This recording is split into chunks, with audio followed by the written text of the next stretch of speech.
Hello and welcome back to Grey Ghost Outdoors. I know it's been a long time, but today we're going to go through my 2026 backpacking setup. So today, as mentioned, we will be covering my 2026 backpacking setup. What this encompasses is the gear that I take on the general backpacking trips that I do, which generally includes 2 to 5 day adventures along trails that are local to me. What this doesn't include is something like Philmont. Philmont is a high adventure camp done with Boy Scouts that I did 2 years back, or I guess 4 years back, and I did a video 2 years back. I'm going back to Philmont this summer, and I am going to make an updated video once I come back from that, so keep an eye out for that. But what this video is the gear that I've picked up recently that has made up my general backpacking setup. So to start off my gear list, we have the big 3 of backpacking, which includes the sleeping bag, the backpack, and the tent. So what I'm running for these things, you'll see some new things from the Philmont video. We have an Enlighten Equipment quilt. So this is a 30-degree quilt. It's a great quilt. I really like it. It's nice and slick. It's the first like ultralight backpacking gear that I kind of got into, and I've loved it so far. I've taken it down to below freezing, as well as up to really hot summers, and it's really good at temperature regulating. You can the advantages of having that quilt are so you can stick your feet out the bottom, or just have that little nice like tucking yourself in feel that you get with your comforters at home that you can't usually get with a traditional sleeping bag. The only thing is when it does get cold, these aren't quite as good, or at least I haven't figured it out to a point where it's similar to my sleeping bag. It can be a little drafty behind my back.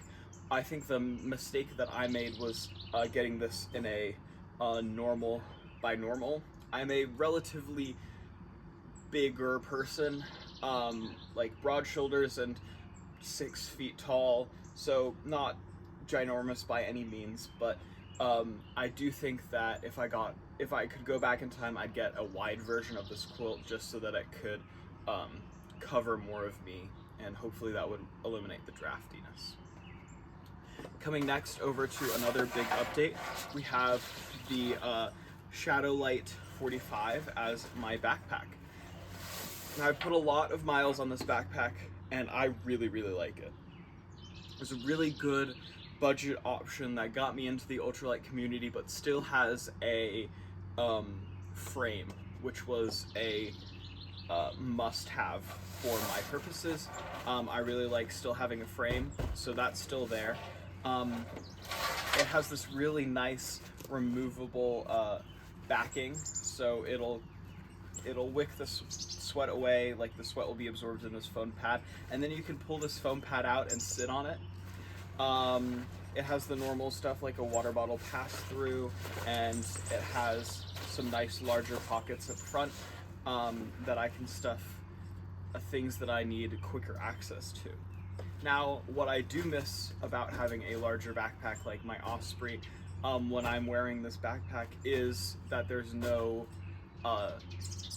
brain for this pack.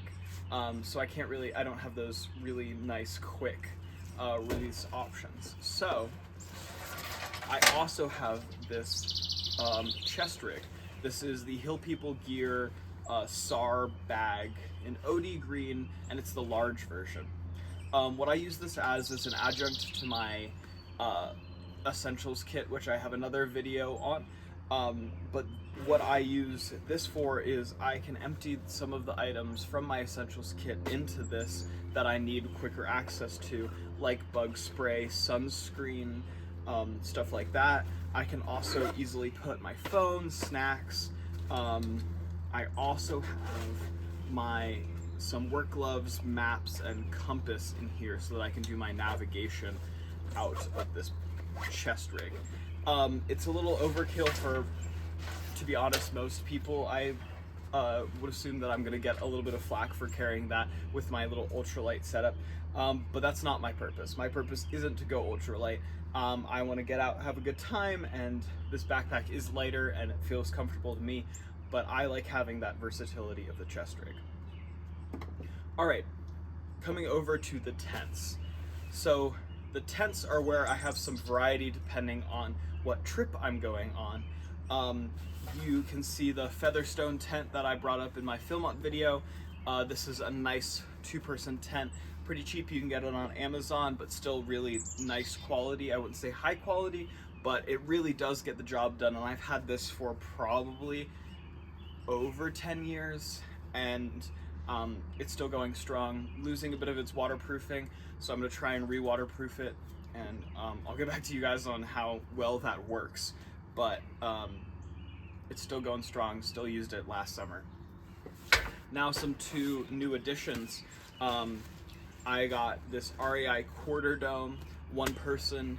I got it secondhand, but I just used it recently, and it's fantastic. You can really tell the quality difference between these 2 tents when it comes to the waterproofing and just some more of the features that are like well thought out. And lastly, we have the 4-season tent. This is the Tasmanian 2 from Alps Mountaineering. If you're in Scouts, you can get access to Hiker Direct, which either has a contract with Alps Mountaineering or like parent company owns Alps Mountaineering, but you can get these items really discounted if you're part of a scout troop. But this is a 4-person tent. It's a little bigger, a little bit more bulky, but really nice for those colder nights where you want a little bit more of that insulation. All right, next up we have our sleeping system adjuncts that are outside of that big 3. First we have the sleeping pads. So this is my go-to sleeping pad. I've done a lot of miles on this one. It served me really well. This is the 4-Class 700 Ultra Compact. It's a nice mummy style sleeping pad. My only complaint with this is that it doesn't really have a high R value. It actually doesn't list an R value at all, but it served me really well for these warm to mid weather backpacking trips, but when it's gotten to those below freezing moments, it's had some real problems with that. It's not doing a great job. So I'm hoping to upgrade this in the near future. In the meantime, bringing these 2 together, so this is one of those Z-folded closed foam pads. This one is the Featherstone El Cordon, but there's basically every outdoor company makes one of these at this point. There's even like an Ozark Trail one that seems to be out the same quality, and yeah, so those are my sleeping pads. When it comes to sleeping bag liners, I used to swear by these. I have one that I've had for a very long time to kind of keep my sleeping bag clean. That's become less of a priority for me, just because it adds a fair amount of bulk for little return when I'm taking good care of my gear anyway.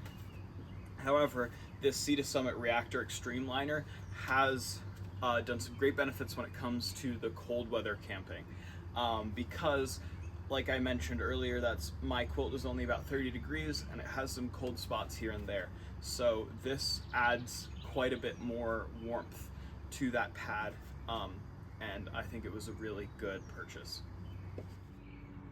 Alright, and now we have my miscellaneous gear. This includes my technology, my cook kit, and just my general supplies that I bring on every trip.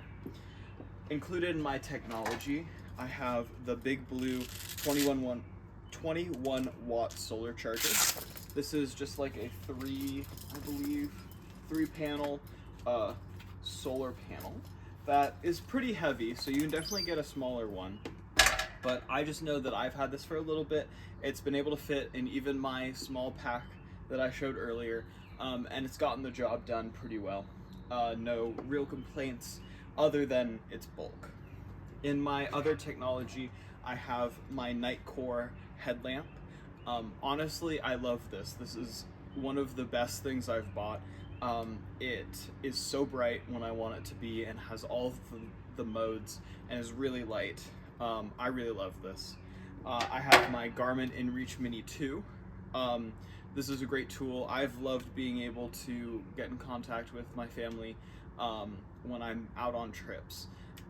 This really makes me feel more connected to them and more safe and secure when I'm doing more solo type trips because I can get in contact with them.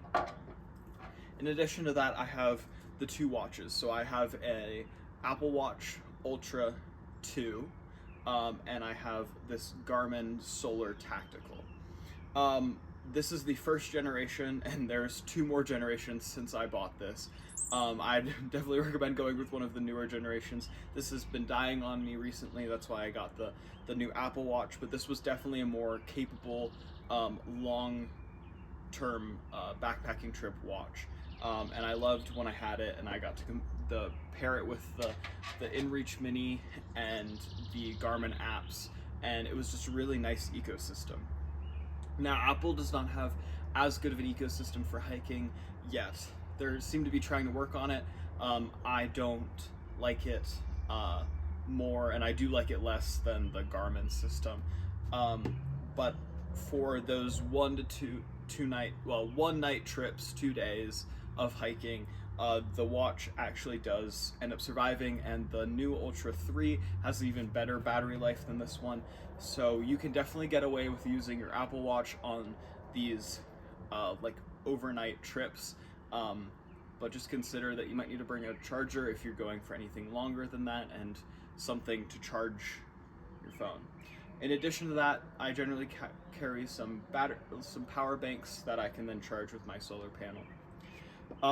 Next we have my cooking supplies. So depending on what type of cooking I'm doing, I will bring one of these 2 systems. And I generally also have this mug for redundancy, and also just to have a mug with me. This mug can be used as a cook kit itself, because it's, I believe, stainless steel. And this is from Pathfinder. So it comes with a Nalgene style water bottle that can go in this mug. It's seated, but you can also seat it in any Nalgene bottle, and that's why I just bring it along anyway, because it can fit nicely into what I already have. Next, I have this Alton cook kit. Alton is an Australian company, but they also ship to the United States, or at least they did all of the time, and I think they now last time I checked, they do, at least during like high sale seasons like Black Friday. What is contained in this kit is a really nice big pot.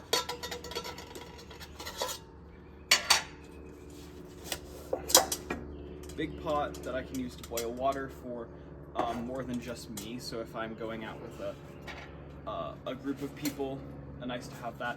And then a frying pan for if I want to get more fancy with my backpacking meals. A frying pan is a great way to do that. And the nice thing is that they all nest together in this little carrying case. I can fit my stove, which is the Optimus stove, which came with this cooking kit that I'll show in a second, and it takes the isobutane small cartridges.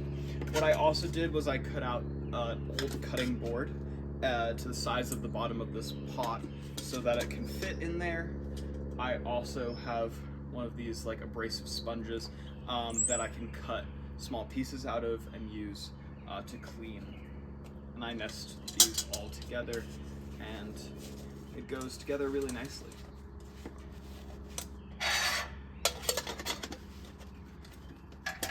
Next is the smaller cook kit. So I might bring this if it's just me, or if I just plan on making boiling water meals.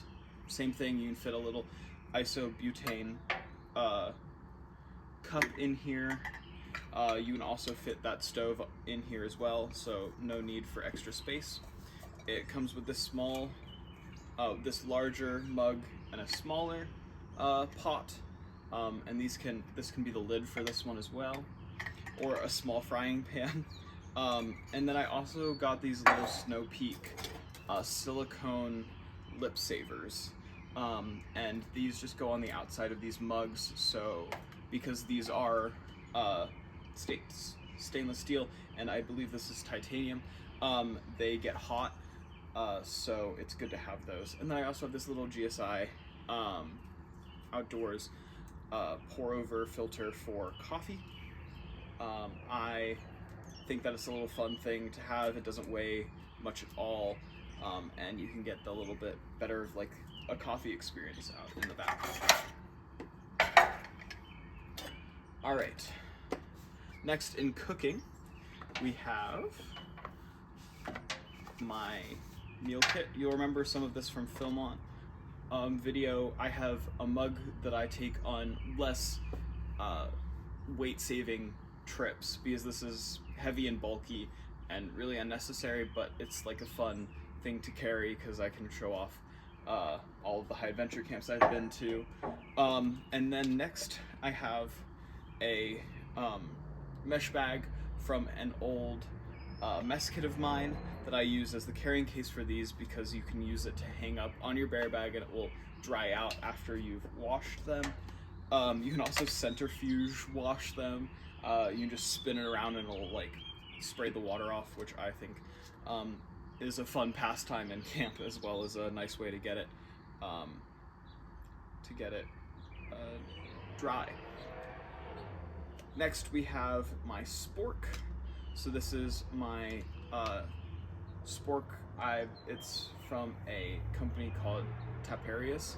I'll link all of this stuff down in the description below if you're interested. See to Summit Bold that they don't make anymore, which is really unfortunate because this is a great size and shape. And then this spork is a spork, but it also has a knife and a flint and steel in it, or I guess a ferrocerium rod. And this is a really great combo. A little heavy, but I like all of the tools that I get out of that. Next, I have my essentials bag, and you'll recognize this from a video that I did a while back. I'll also link it above. But I've made some changes and should probably make an updated video. But what this carries is just my camp essentials, including cleaning supplies and fire starters and all of that stuff. But the main new change is my Sawyer water filter. And this will transition us nicely into my water carrying setup. We have my Sawyer squeeze, which I have grown to really like. I couldn't decide between the Katadyn Be Free filter and the Sawyer squeeze, but I went with the Sawyer squeeze because it was a little bit more available, and I liked the idea of being able to screw it on to just any water bottle. But also Sawyer does some really cool things where I can just make a little system out of this to filter into a bladder. I know bladders have become really a lot less popular, and I'm right behind them. I really didn't like having my bladder until I bought this little transition set that I can pull the cap off of my little hydration straw that goes to my hydro pack and attach my filter here. And then I can take something like this Knock Outdoors bag and fill this up with dirty water, screw it onto my Sawyer filter like anyone would, and then I can pump this in through the filter into my backpack, so into the bladder in my backpack. So I don't even have to take the bladder out to refill it. And I think this is a really fantastic idea, and it really solves some problems that a lot of people have with the bladder setup. Now, if you are really hard team bladder hater, I respect you completely. There's also these things from Hard Side Hydration, and there's a few more companies doing it now, but they're just these straws that go through a Nalgene bottle, or there's new ones for these smaller like smart water bottles, and Knock makes a smart water bottle esque reusable water bottle, but you can take your hydration straw and it clicks into the top, and you can go and loop that around you as well. I like using this because it makes it drinking a lot easier no matter what situation I'm in. My only problem with that is there's no way to turn this into a really usable lid again, because their water can still come out. Now, it's really unlikely because it has a straw all the way to the bottom, and pulling it upside down wouldn't really let the bottle leak, but there's still basically a straight through connection from the outside world to your water bottle when the straw isn't connected. And yeah, so I usually bring two Nalgene water bottles on these trips, and then depending on the distance of the hike and the distance between water sources, I will also throw in a little hydration backpack. And I can also, with this system, drink out of my water backpack and then transition from the water backpack to my water bottle when I finish one or the other. And that way I can like flip-flop. Alright, next, my first aid kit. So this is my special backpacking first aid kit that I made. I kept adding to it, but I did make a video about how I made this, and I'll link this above. But it just has my normal outdoor treatable injuries. We have a lot for blister care. We have some over-the-counter medications. I have like sling and swath stuff for splinting, and also of course the SAM splint. And this is my little ultralight first aid kit. And I know that a lot of people really like carrying less, but I don't necessarily feel comfortable with that. And I also like the ability for if anyone else gets hurt on either who's with me or who I come across on the trail, that I feel comfortable in the gear that I have, that I can take care of someone. Alright, lastly for miscellaneous, we have my rain cover. I'm team rain cover. I know everyone's very says that rain covers don't work, and I know that there are people that have proven that they're less effective than the bags that go like pack liners, but I feel that pack liners kind of ruin the whole organization of my system that I put together. So what I do is I have my little pack cover because it covers my whole backpack. It also is really nice for when I'm at camp. I can just loop this around and I know that my pack will be pretty safe and secure at camp. And then I also put the stuff that I is really essential to me, like my socks and other things. Socks and some extra layers, but not all of my clothes, in a dry bag, as well as my sleeping bag or my sleeping quilt in a dry bag, so I don't really have to worry about it. I have a pillow. Some people view this as a comfort item, but I view it as pretty essential for my sleeping in the backcountry. We also have a little four monster towel. You'll recognize this from the Philmont video. It's a nice small towel that I'll take if I plan on if it's really hot, or if I plan on swimming at any point during the trail or taking a shower. Lastly, I have my toiletries kit. So in addition to the toothbrush and toothpaste, this is, I guess, more of a poop kit than a toiletries kit. But in here I have some hand sanitizer.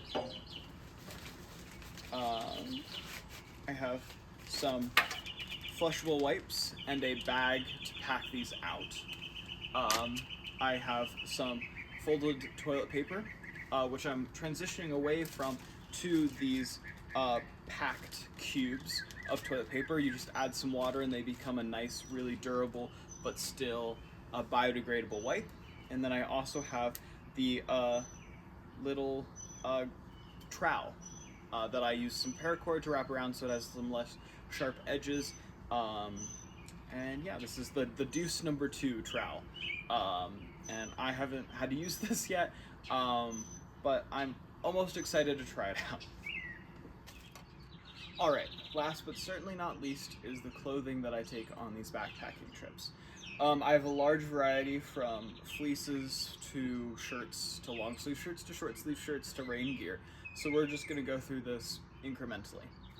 First, I have my emergency clothes. So if you haven't noticed, I kind of like to make things compartmentalized so I can kind of visualize and know that I have things. That's why I have the essentials bit kit, and that's why I have the first aid kit, so that I know that I have these things whenever I know I have that kit. This is my third of those 3 kits. So I have the essentials bag, I have my my first aid kit, and then I have my emergency clothes. What's in these emergency clothes is I have another pair of socks, just in case one gets wet. I have a hat, just a nice little beanie, and then I also have a quarter. I guess this is a half zip. So this is a little half zip. I've used this down to freezing as like my only layer in just trials of seeing if this is adequate, and I know that it keeps me warm enough for it being a survival fleece. Now sometimes I will take that kit and pull it out and switch out the things that I want, but I know if I have that kit, I have those 3 items. Now for the rest of my things, my normal everyday backpacking clothes are here. I either have Darn Tough socks or these Smart Wool socks. I like the Darn Tough because it has a really nice warranty where they'll just replace them. I'm less certain about Smart Wool's warranty, but that was really attractive when I was looking at the Darn Tough socks. I have some REI boxer briefs that are more like sweat wicking. I'm looking to get some merino wool underwear, but that's what I have right now. I have a merino wool long sleeve shirt from Alps Outdoors. Like I said, you get some discount codes if you're in Scouts, so I'd recommend checking that out if you are a Scout. They also have some good, just like moderate quality. Think Costco level. Kirkland brand of outdoor gear. They have short sleeve, long sleeve, and a quarter zip. So I have 2 of the long sleeve shirts. And then next, I also have Kuyu does some nice big sales on their merino wool stuff. So I have a merino wool half zip from them, which I like because I really like how merino wool reduces the smell. I think that it does a fantastic job compared to the other clothes that I've worn backpacking, and it's like a marked reduced level of smell when I come off the trail. I really like that. So I have this quarter zip, that shirt. I have another shirt, like short sleeve t-shirt from QU that's merino wool, and so those are what I use as my like initial layers. My pants are REI zip off pants. These are great because they have the full length zippers, so they can zip off around your ankle, but they can also zip up, so you don't have to take your boots off or finagle them around your boots, which is never a fun experience for anyone involved. So I really like having that pair. Next, a little Columbia sun shirt. I use it a little less now that I have the merino wool shirts, but that was my go-to before I got them. Great shirt, really fun, really nice transitional layer that you can wear short sleeve, long sleeve for those times in the spring or the early fall where it's really hot during the day and then really cool at night. Now for some more cold weather gear, I have this Outdoor Vitals puffy jacket. So this is a down puffy jacket. It has armpit zips so that I can hike with it on. It's been really nice. I really like it. It's gotten me through some cold backpacking trips. Next is a new piece of gear that I just picked up, so I haven't had the chance to try it, but I'm really excited about it. This is the Outdoor Research hoodie jacket, and it has the like Alpha Direct or something like that-esque fabric in it. And I just know that there are some cases, especially in the early spring, early summer time period, where this fleece is just not warm enough, and this would be overkill. So I want something that will keep me just a little bit warmer than this, and that I can layer with each other and get me some really nice nice warmth, while not being too hot or bulky. Lastly, with normal clothes, I have these long johns. These are also merino wool blend from Outdoor Vitals. So same as the jacket and my backpack. These are great because they have full zips along the sides. So basically you drop your pants, you zip these off, and you still have your underwear underneath. But that means that basically how I wore these was I wore these to bed, and it really helped getting up in the morning because you have that nice extra layer. And then right before you go hiking, you start your next day of hiking, you drop your pants, zip these off, and then you're good to go. You don't have to delayer during the trail, but you still got that nice reinforcement of nice little bit of warmth before you went, after you woke up in the morning. Next is my rain gear. I have this Columbia rain jacket. It also has the pit zips.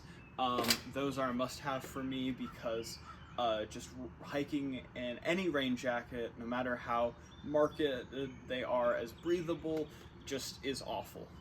So I like having those pit zips. I am looking to upgrade this to something like a Gore-Tex jacket in the near future, and I'll definitely do a review of that when I do. And then I also have rain pants in this little mesh bag so that if they get wet, I can stick it on the outside of my pack and they can dry out. But these are just REI rain pants. They have the full zips so that I can zip them on and off. Really nice thing to have, especially if you plan on hiking in the rain. And lastly, for my clothes and for this video, are my hiking boots. Now, a lot of people are going towards trail runners, and I think that's a fantastic way to go. Unfortunately, I need some more ankle support, so I decided to stay with these hiking boots that I've had for a very long time and that I know are broken in. I just honestly recommend going to your local store. These ones are from Columbia, so you can go to Columbia, go to REI, or some store where you can try on a large amount of shoes, and whichever ones feel best, I think that you should go with those. The only thing is the hiking boots kind of add some more ankle support, as well as they're a little bit more durable depending on what trail runners you buy. And sometimes I need that extra durability for some of the trips that I'm doing and some of the other outdoor adventures that I'm doing. And yes, those are my clothes for that. Alright, and that concludes my 2026 backpacking gear setup. If you have any questions, please leave them in the comments below, and please consider liking and subscribing. Thank you, and I'll see you guys next time.